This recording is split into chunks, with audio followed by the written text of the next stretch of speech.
اعوذ باللہ من الشیطان الرجیم بسم اللہ الرحمن الرحیم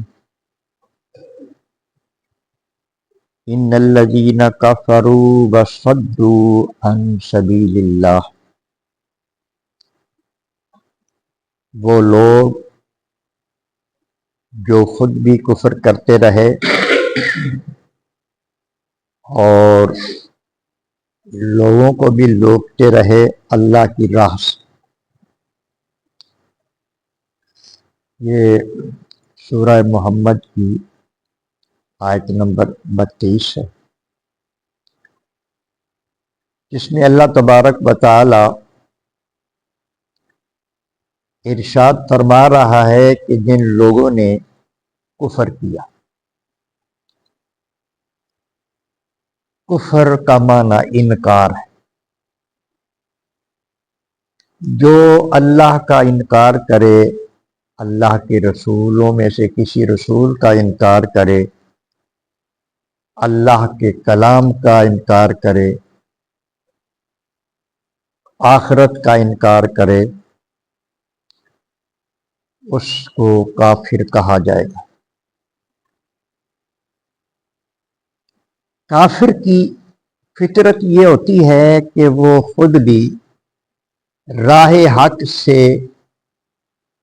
ہٹا ہوا ہوتا ہے، اس راستے پہ چلنے کو تیار نہیں ہوتا، حق کی راہ پر، اور وہ دوسروں کو بھی روکتا ہے۔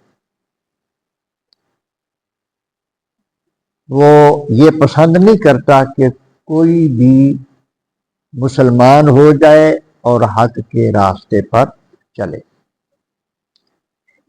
اس وقت بھی کافروں کی یہی نیچر تھی اور آج بھی طریقہ کار بدلا ہوا ہے۔ اس وقت وہ واضح طور پہ کہہ دیتے تھے کہ کلمہ نہیں پڑھنا، نبی کریم علیہ الصلوۃ والسلام کے ساتھ نہیں ہونا، اسلام قبول نہیں کرنا، اس وقت یہ کہتے تھے۔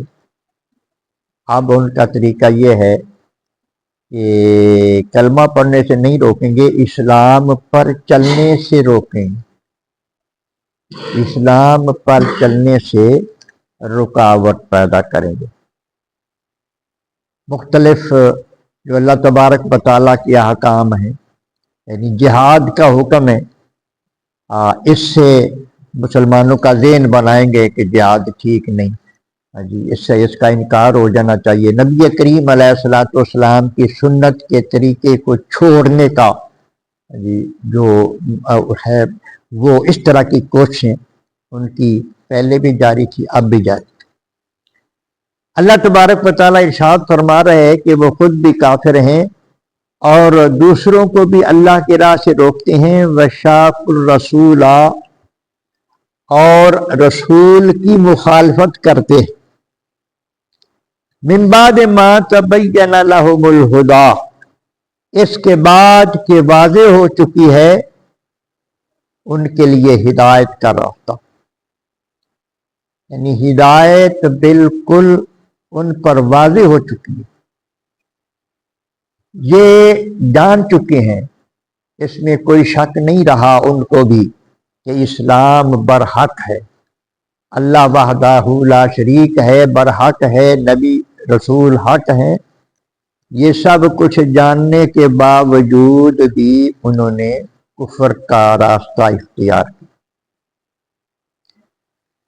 اللہ پاک ارشاد فرما رہے ہیں کہ ما تبین لہم الہدی، ہدایت کا راستہ ان پر بالکل واضح ہو گیا، یعنی کسی قسم کی غلط فہمی نہیں، کسی قسم کا ابہام نہیں ہے، جہالت نہیں ہے کہ ان کو سمجھ نہیں آ رہی یا حق واضح نہیں ہو رہا اس لیے انکاری، ایسی بات نہیں ہے، بالکل حق واضح ہو گیا ہے۔ اللہ تبارک و تعالی ارشاد فرما رہے ہیں کہ یہ ساری ان کی کارکردگی کی اللہ کی مخالفت، حق کے راستے پر خود نہ چلنا، دوسروں کو موڑنا، یہ اللہ کی مخالفت ہے۔ اللہ فرما رہے کہ لن یضر اللہ شیئا، لیکن وہ اللہ کو کچھ نقصان نہیں پہنچا سکے۔ اللہ کو یہ کافر، یہ مخالفت کرنے والے اللہ کو کچھ نقصان نہیں پہنچا سکتے۔ یہ جو کچھ کر رہے ہیں اپنے آپ کو نقصان پہنچا رہے۔ جو بندہ اللہ کی نافرمانی کرتا ہے، کفر کرتا ہے، وہ اپنے آپ کو اللہ کی گرفت کا حقدار بنا رہا ہے، اللہ کی پکڑ کا حقدار بنا رہا ہے۔ اللہ تعالیٰ کا کچھ نہیں بگاڑ سکے گا۔ واسا یحبط اعمالہم، اللہ تبارک و تعالیٰ ان کے اعمال کو غارت کر دے گا۔ اللہ تبارک و تعالیٰ ان کے اعمال کو تباہ و برباد کر دے گا۔ عمل تو انسان ساری زندگی کچھ نہ کچھ کرتا ہی ہے، اور عمل پر بندوں نے آس امید بھی رکھی ہوتی ہے کہ میرے اس عمل کا مجھے یہ فائدہ پہنچے گا۔ اس کا مطلب یہ ہے کہ جو سازشیں وہ اسلام کے بارے میں کرتے ہیں ان میں بھی وہ کامیاب نہیں ہوں گے۔ اللہ تبارک و تعالیٰ اسلام ہی کو کامیابیاں عطا فرما دے گا، اور جب آخرت میں جائیں گے تو کسی اچھے عمل کا ان کو کوئی اچھا صلہ نہیں ملے گا، بلکہ ان کو اللہ کی پکڑ ہوگی۔ یا ایھا الذین آمنوا اطیعوا اللہ واطیعوا الرسول، اب ایمان والوں کو اللہ تبارک و تعالیٰ خطاب فرما رہے ہیں کہ اے وہ لوگوں جو ایمان لا چکے ہو، جو اللہ کو، اللہ کے رسولوں کو، اللہ کی کتابوں کو، آخرت کو، اللہ کی تقدیر کو مان چکے ہو، اطیعوا اللہ، اللہ کی بات مانا کرو۔ کیا کرو؟ اللہ کی بات مانا کرو۔ اللہ کے حکم پر جو چلتا ہے وہی بات مانتا ہے۔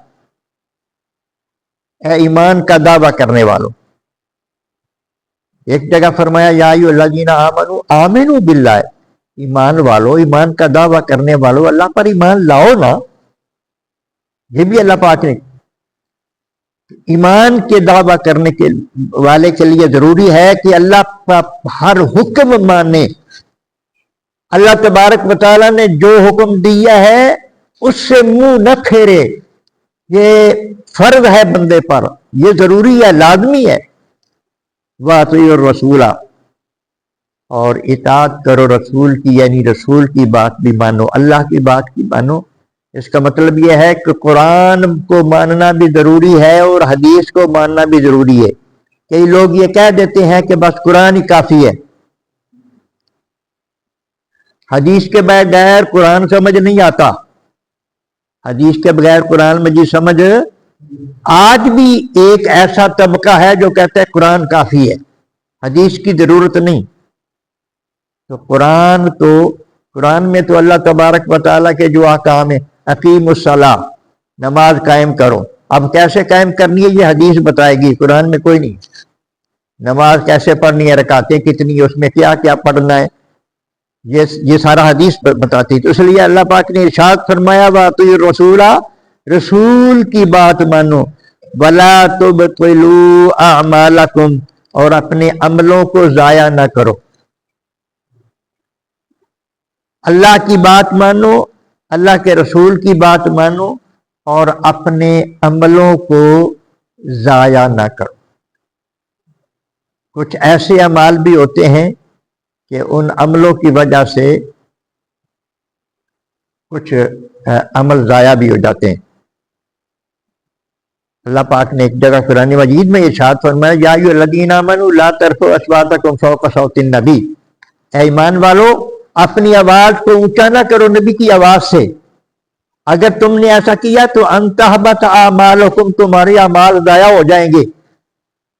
یعنی نبی کریم علیہ الصلوۃ والسلام کی بے ادبی، یعنی حضور تشریف فرما ہیں، آپ گفتگو فرما رہے ہیں، اور جب تم بات کرو تو تمہاری آواز اگر حضور کی آواز سے اونچی ہو گئی تو یہ بے ادبی ہو جائے گی اور تمہارے سارے اعمال ضائع ہو جائیں گے، وَأَنْتُمْ لَا تَشْعُرُونَ، اور تمہیں پتہ بھی نہیں چلے گا۔ یعنی یہ اتنا بڑا گناہ ہے نبی کریم علیہ حضور کے بارے میں، جب بھی بندہ بات کرے تو پوری احتیاط سے کرے کہ کہیں کسی طرح حضور کی بے ادبی نہ ہو جائے۔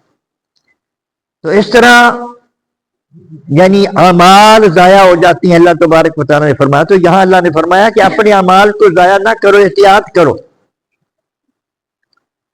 اللہ اکبر. جیسے بندہ نفلی نماز پڑھ رہا ہے، نماز توڑنی پڑ گئی ہے، نماز حتی الامکان نفلی نماز بھی نہیں توڑنی چاہیے. ہاں کوئی ایسا مسئلہ بن گیا، نماز توڑنی پڑ گئی، نفلی روزہ توڑنا پڑ گیا، تو اس کی قضا بھی لازم ہے.